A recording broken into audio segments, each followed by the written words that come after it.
Welcome to The Lens with me, Sarah Travers. The Lens is a Business in the Community podcast in partnership with One Young World. Our guests today are Lisa Brankin, Managing Director of Ford in Britain and Ireland, and Kofi Gyamfi, Strategic Sourcing Analyst, West Africa for UNILEVER.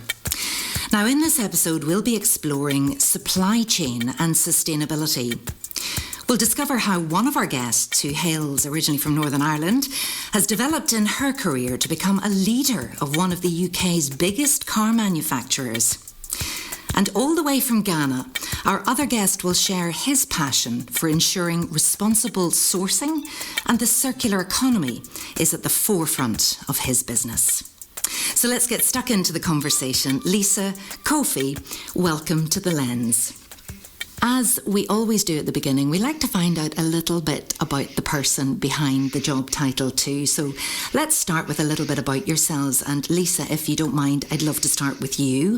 If you could tell us about yourself and how your career has developed to actually bring you into this role of Managing Director at Ford, Britain and Ireland. In fact, Lisa, I read somewhere that you're what's called a Ford lifer. You've been there for a long time. That's right, Sarah. So that was never the intention. So I studied in Northern Ireland, and when I graduated, I, like many people, headed off to the southeast of England. I got a job thinking that I would work for Ford for a couple of years and I would go on and do something else, or I'd go back to Northern Ireland, never sure. And I didn't leave. And basically I didn't leave because I got a chance to try different things. Every couple of years I got to do something different. So before I knew it, I had worked my way through most of the roles in the sales and marketing area within Ford, and I found myself doing this job. It was never a plan. It all just kind of happened out that way, and I've been really, really lucky to have been given lots of fantastic experiences and been trusted to try lots of jobs, and I've had a really fun time. Brilliant, and we'll find out more about that fun time in just a moment. And if I could turn to you now, Kofi, is it true that you engaged with Unilever through a competition initially? Yeah, so while in school, when I was undergoing my university education in University of Ghana, I happened to have chanced on a Unilever advertisement on a competition, and so I got in. And usually the business students who get on some of these corporate competitions, but as an engineer I was just very curious, and so I got on there and my team made it to the national finals. That was the start of my journey into becoming a full-time permanent employee for Unilever. So that's where it all started. But an engineer initially, where did your love of engineering come from? Growing up, I've always been excited about DIY, so picking things and making things. And, that's not the glamorous idea of DIY you might be thinking. Our DIY is a bit different. And so it's about, using cans and using scrap material to build something for yourself.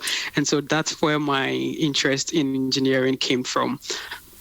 Okay, and Lisa, if I could go back to you, I don't want to have to start with this question, but it has to be talked about. You are a woman now at a senior level in a very male-dominated industry. Is that still the case? Or are you still quite unusual?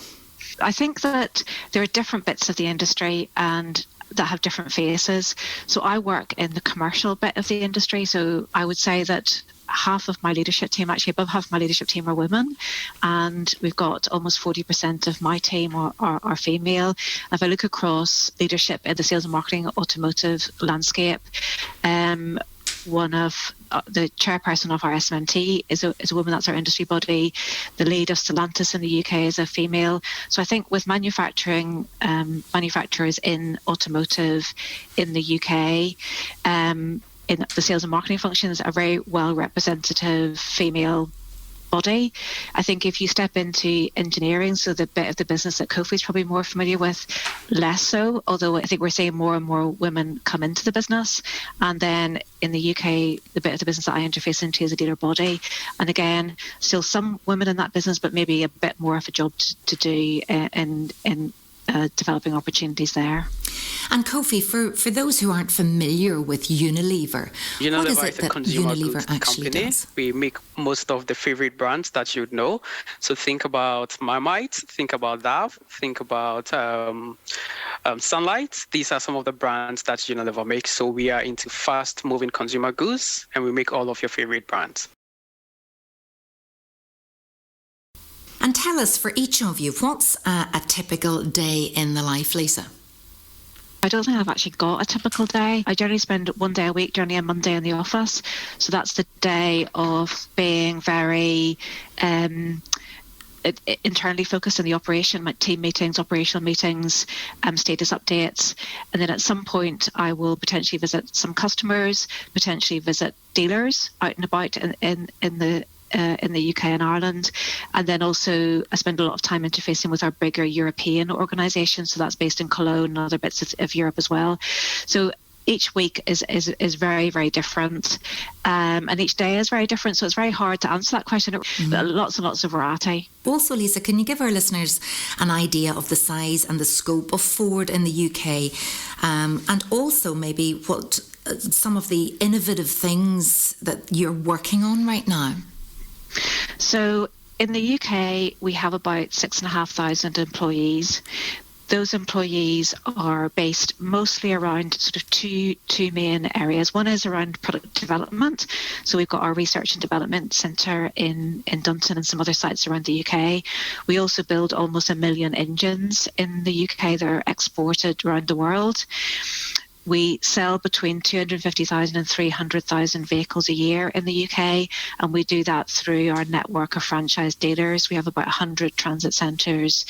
They sell commercial vehicles, and just under 300 car sites in the UK. So quite a big and diverse operation in the UK market. Kofi, then, tell us a little bit about your current role and what it is that you have to do, and I suppose what energises you every day to get up and go to work. Currently, my previous role was heavily involved in sustainability. So I was leading our sustainability agenda for West Africa. I did that for a couple of years, and I moved into my current role leading strategic sourcing for West Africa. And so typically, my day is more around making sure that all of our sourcing strategies are well in place, and then working to make sure we are building a lot of resilience into our supply. What really gets me excited about work every day is the opportunity, to problem solve and to create change no matter how small. And what are the big challenges that you're perhaps facing at the minute, Kofi? There are a myriad of challenges at the moment, but what comes top of mind is material cost inflation that we are seeing. It's unprecedented. We've never seen that in quite a long time. Also over here in the region, we are seeing a lot of currency devaluation, and so that's putting a lot of pressure on the business this side. Lisa, too, the automotive, the world of cars has transformed, and talk to us at the minute about the headaches for you, the challenges, if you like, and then the opportunities perhaps that you see. So actually, you might be surprised, but a lot of our challenges are exactly the same as the challenges that Kofi's outlined. So the short-term challenges are very much around commodity price increases, inflation, and actually currency fluctuations, because we import vehicles from around the world to sell in the UK, and we report profits in dollars, so currency is a big deal for us. Another big challenge and opportunity is our industry in Europe and in the UK is going through a transition into electrification. So by 2035 in the UK, we will be selling 100% electrified vehicles. So that's a great challenge because we're transforming the vehicles that we build and sell, and a great opportunity for us, but also quite difficult because we've got to not just transform the vehicles, but we need an infrastructure that supports it, and customers need to understand what that means for their businesses. So that there's a time of great transformation and great transition that we're looking forward to the end of this decade. You said 2035 there, but that's only a decade away, and it's, well, hopefully if people are listening to this in 10 years' time, they say, yes, of course, we're all driving EVs. But, it's an ambitious target, isn't it? When the infrastructure just isn't there. Will it be? I talked to you a little bit about the infrastructure in the UK. One of our big infrastructure investments in the UK is a manufacturing plant in Halewood that will make electrified power packs to go into vehicles that are made in Europe. And we've got a research and development site that is looking at electrified propulsion. So we've committed all of our investment towards that electrification journey, because we know that's what the objective we're working towards the government.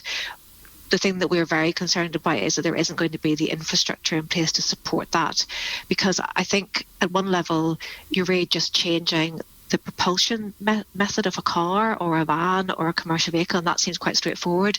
But at another level, it's actually quite a complex change for people. If you think back to, I think, last year when we had all of the fuel shortages, the disruption in people's lives when we weren't able to refuel vehicles was actually really significant. Mm-hmm. So if we don't have charging infrastructure in place, that's a really big risk. And yes, and one that we're very much looking to the government, not sorry to fund, but to help put the framework in place that everyone else can support to make sure that we've got the right charging infrastructure in place. Now, I'm keen to talk to you both more about your supply chains and sustainability. And Kofi, what's it like at Unilever? I'd particularly love to hear about your work personally in relation to plastics, if possible. Unilever is leading the way, towards circularity for all of our packaging material, but especially plastics.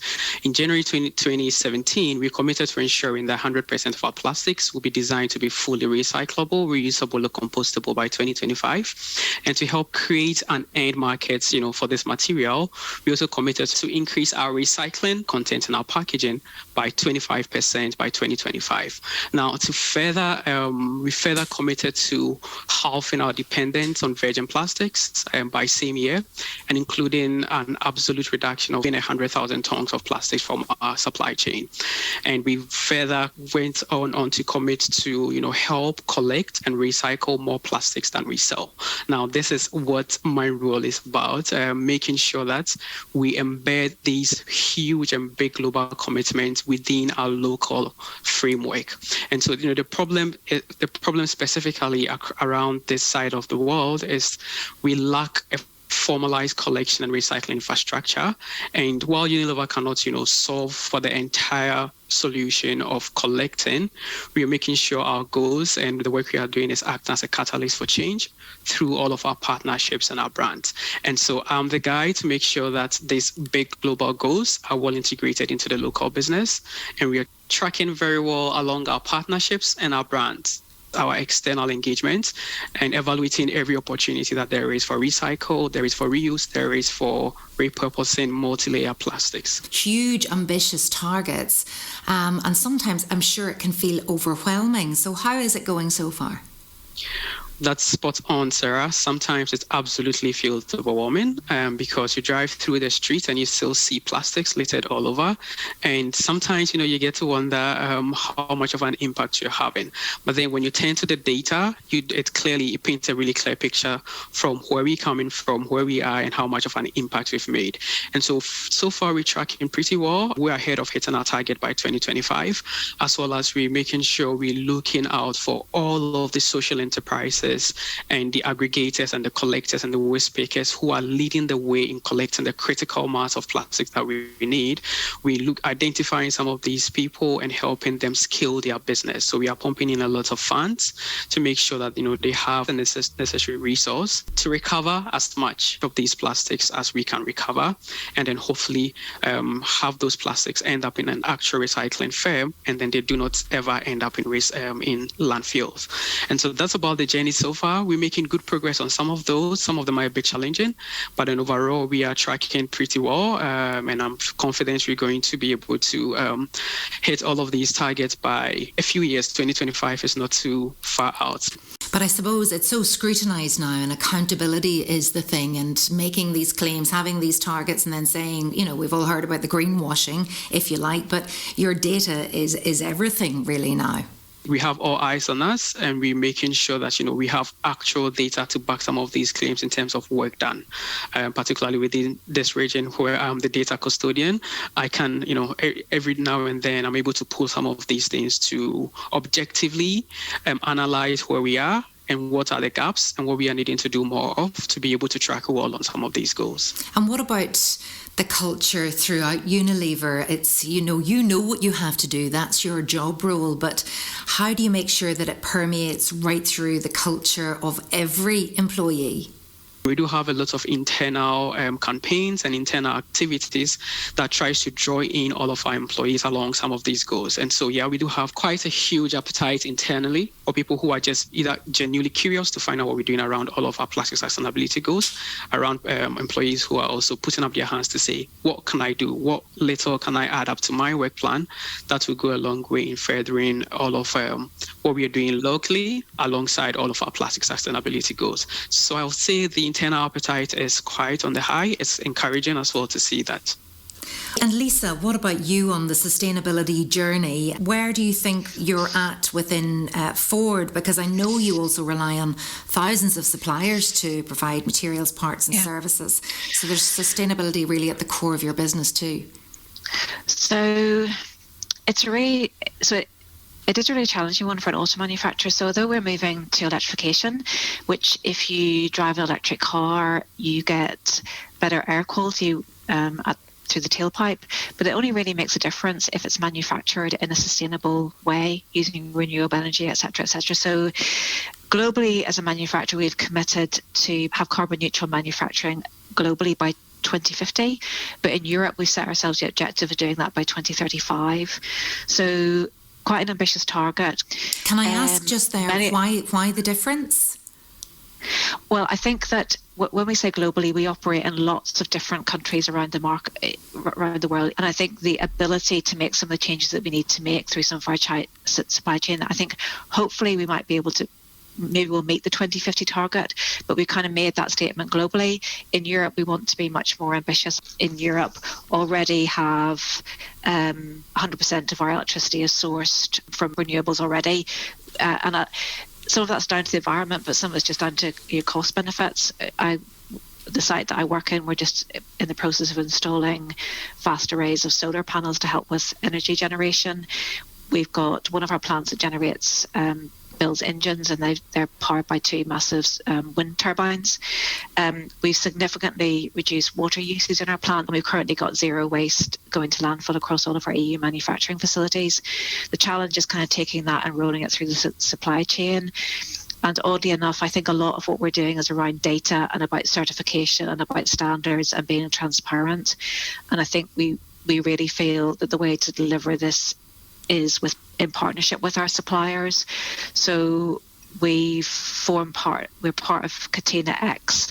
It's a network that's been set up to improve data sharing standards. We're a founding member of the Responsible Supply Chain Initiative. And actually, when you think about some of the raw materials that go into making batteries and the volume of that you would use in an electric car versus standard car, that sustainable and responsible supply chain is even more important, because not just does it reach the sustainability, but it also is looking at human rights and the way that workforces are managed and not exploited, which is equally important to us as we reach through that supply chain. And I'd love at this point to see if you have questions for each other. Kofi, have you a question for Lisa?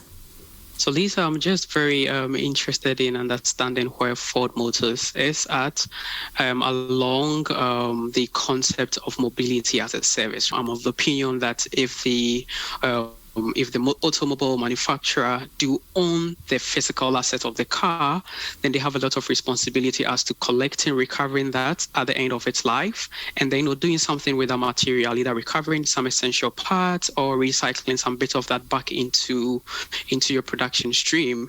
And so really interested to understand where Ford is at in terms of mobility as a service, so you can own the physical asset and then do something with it at the end of its life.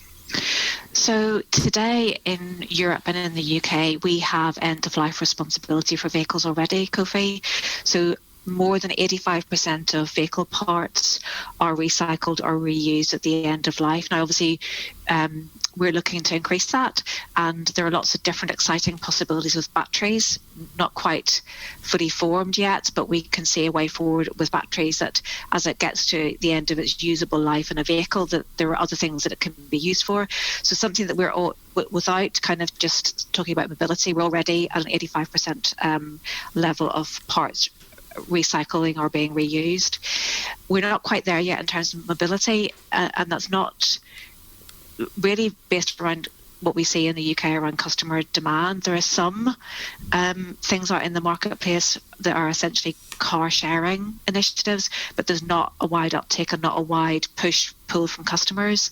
So we'll see how that develops. But yes, certainly end of life is a really big part of our sustainability story and our understanding around sustainability. That's a brilliant question. Yeah. And just for my information, what's coming off the production line for you at the minute now? Is it only EV vehicles, or you still have to meet what the customer wants? So we're in a bit of a transition period at the minute, Sarah. So we are building both. As we get over the next 2 or 3 years, we see more and more electric vehicles coming. And actually, probably not what you would expect, but in the UK, we are market leader in commercial vehicles. So we sell over 30% of the UK market is Ford commercial vehicles, which I'm really pleased to say. And we've begun selling electric commercial vehicles. So maybe if you get your next online shopping order delivered, if you have a little look outside, it might actually be an electric transit that's delivering it. But many businesses in the UK who've got their own sustainability stories are really keen to move to electric transportation. And Kofi, what about your customers or your distributors? People want their favourite products, their favourite food, their favourite ice cream, their favourite cleaning products, their beauty products, whatever. But are they wanting them because they're doing the right thing for the planet? Or do they want them just because they've always used them?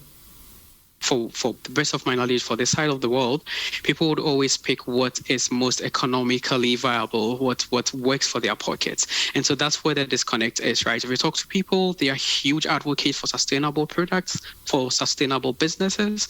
But when you go to actual purchasing behavior, then you see otherwise. That is not to say that they're not picking that product, but then we do see that a lot. Now, we also see there's a huge conversation now beginning to build externally around, sustainable brands. And particularly when you think about plastic packaging, we have quite a rich conversation, a rich, vibrant conversation here going around what plastic producers like us are doing, and if that is up to what the expectation is. So yeah, consumer, that's about how we're experiencing the consumer journey alongside thinking about sustainability, making the switch, and the ongoing conversation around which brands are doing the best for the planet.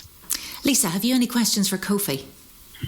So two questions. One, there's been a lot of coverage in the UK at the minute around plastics, and around a lot of our retailers are talking about compostable plastic. So not about recycling, but composting, and recent coverage saying that it doesn't really work. It takes such a long time to compost it effectively. It's not real. Just wonder what your thoughts were on that. Is that a route that Unilever has taken, or is it just solely that you're focusing on recycling?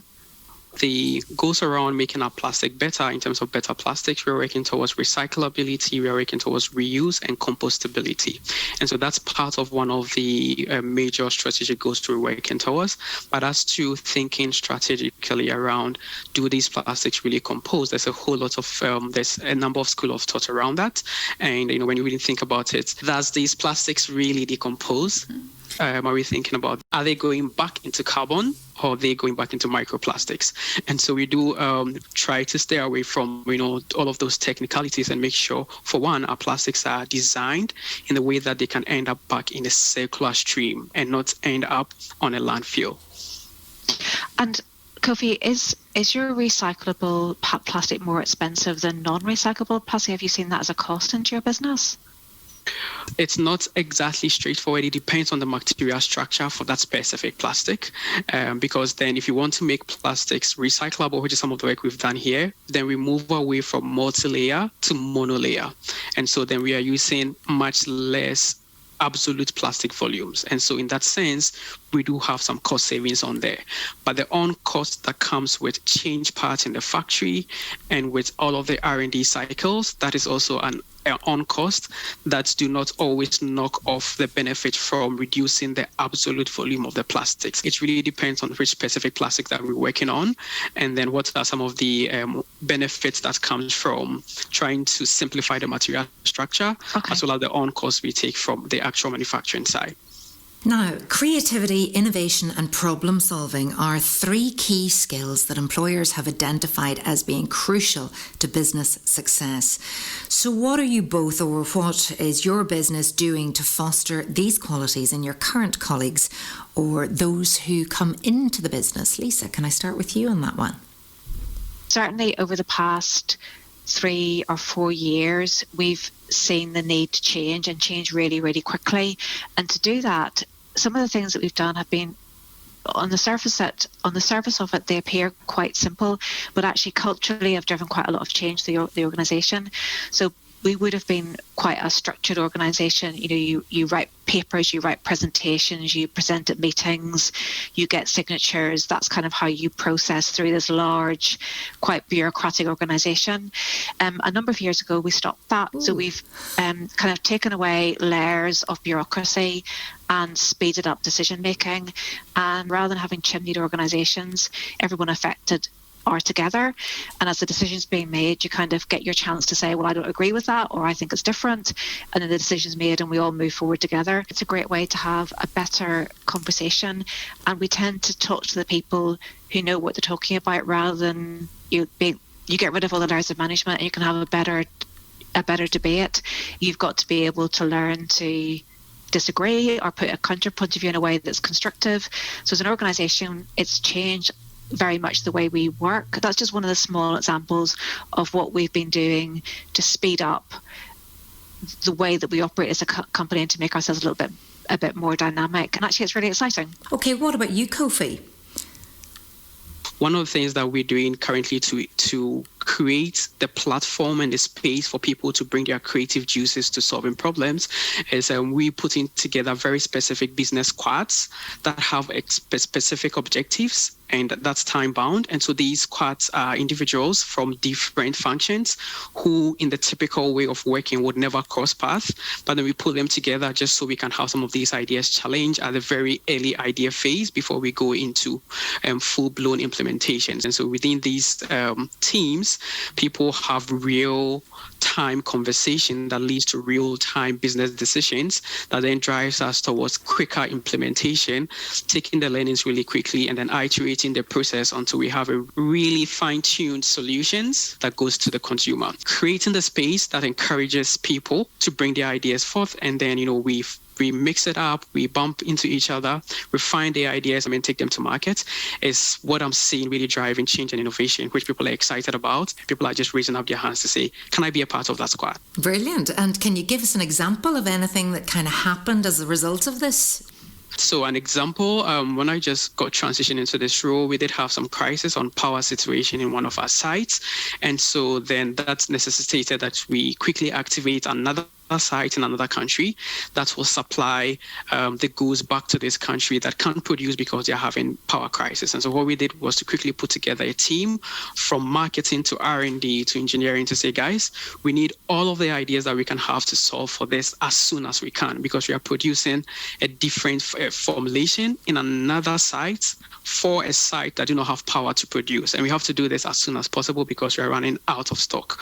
We need to do this in parallel to marketing, trying to do this in parallel to supply chain. Our logistics team saying, okay, you can go ahead and do this trial. We go ahead and put in the approval we need from regulatory to make this product that we won't sell on our market, but will be for the export market only. And we're able to turn this around within a short period of time, whereas usually some of these change in sourcing units can take close to 6 to 8 months, but we're able to do this well below that time. And that's some of the results we are seeing from putting together a team of diverse backgrounds. It's so good, just bringing different heads together and saying, here's a problem, solve it. And when you have those people who can use their brains that way, then that's fabulous. Now, here's a question for each of you. If you had any amount of money that you needed, what's the one thing you would create or expand to generate a more sustainable future? Kofi, we'll stay with you for this one. So I think I would set up a circularity fund for this side of the world. So I get to oversee the distribution of these funds to the social enterprises, to the plastic collectors, to the waste pickers, who are well entrenched into the plastic recovery ecosystem. I think they having funds go directly to them will help them scale, and we'll be able to collect as much plastics as we can, because these are the guys who are on the field actually doing the collection, because we lack a formalized collection structure. So yeah, I'll put all of that money into a circularity fund and then disperse it. Love it. Lisa, what about you? Okay, so going back to what we talked about before about the need for charging infrastructure, I think that I would have a fund that focuses around microgeneration.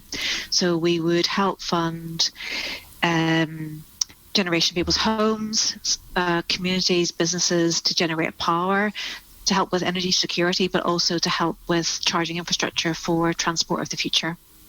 Love it. Okay, I have two final questions for each of you, and I put these to all of our podcast guests. So, business in the community is encouraging businesses to go faster, braver and bolder in the decisions they make for the benefit of people on the planet.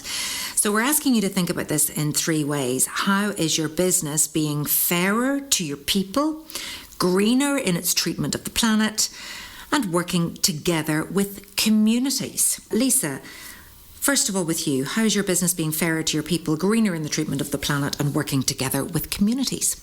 In terms of fairer, I think I would talk a little bit about us as a company. We focus around diversity, equity, inclusion. So as an industry, you kind of, at the very beginning, you asked me about, unusual to see a woman in this position. So diversity has been a focus of our employment strategies for a very long period of time. Kofi talked about the benefits you get with a diverse workforce, and we've definitely seen that in our organisation. So it's a focus of our hiring strategies. We focus around equity, which is around how we make sure that people that join us have got the tools to enable them to compete equitably and do their job equitably across the business. So that might be something as simple as for our mums and dads, flexible working hours or whatever is required to help people operate on an equitable basis. And then inclusion is the work that we do around making people feel that they belong. I think this is, quite often people forget about this, that if you hire a diverse network of people into your organisation, you really want to feel like they're part of that organisation. So we have employee resource groups, we do listening workshops for people to engage with as teams, and it's a journey that we're on as an organisation and trying to work more actively in this space. In terms of community, we operate in a number of different areas around the UK, and we have our Forward Fund that we use in those areas to help support various community initiatives.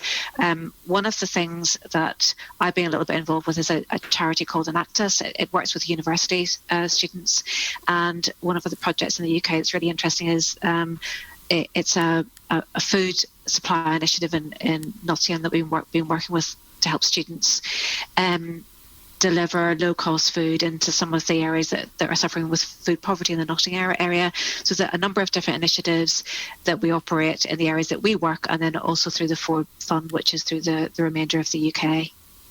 You covered everything beautifully there, Lisa. Kofi, same to you. You've probably covered the greener, but let's talk a bit about being fairer to your people and working together with communities.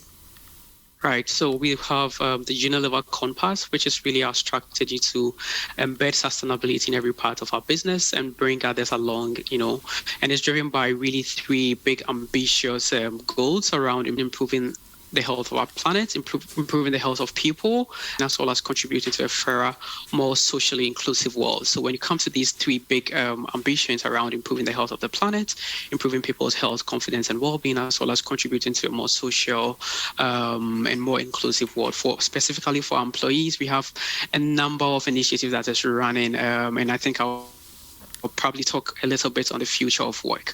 And so we're making sure that we are pioneering new modules to provide our employees with flexible working opportunities, which we piloted that in, I think, our New Zealand office. We piloted the 4-week working day, which, we're reviewing the outcome of that, and potentially that maybe get rolled out to the rest of the world sometime in the future.